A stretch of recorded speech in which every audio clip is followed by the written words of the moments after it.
So we discussed the importance of being able to regulate our own emotions so we can help others regulate their emotions. And part of the reason why this is so important, especially with children and especially with children exposed to trauma, is that children have immature sensory systems and their frontal cortical areas take years, decades, 2 decades to reach full maturity. So they really are not quite biologically equipped yet to regulate their own emotions and their own sensations.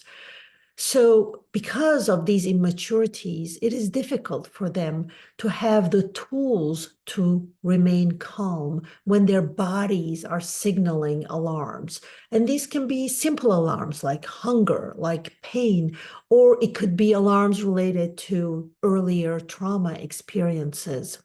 So oftentimes, children, they rely on the adult caregiver to help co-regulate their body back to the window of optimum regulation and arousal until the day they can both biologically mature enough to self-regulate, or they acquire and learn multiple strategies to help themselves regulate.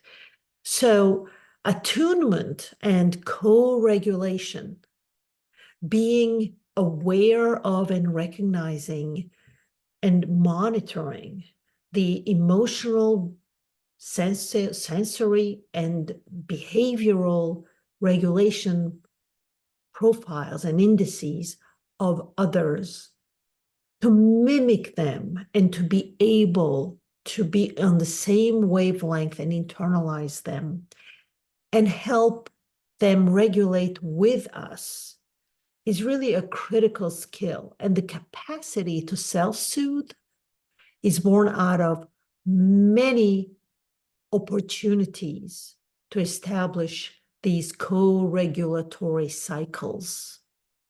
Thousands of times of being soothed by an adult caregiver and mimicking and reproducing those emotions and those strategies and those behaviors.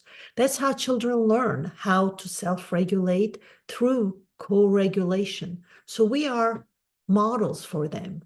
We reflect to them what we want them to demonstrate and reflect back to us. So if we mimic a dysregulated behavior, the child will internalize that and in turn demonstrate and replicate that same behavior and strategy because they don't know better. They themselves are unable to self-regulate. And this is the only model they can see in terms of coping with momentary stresses and problems.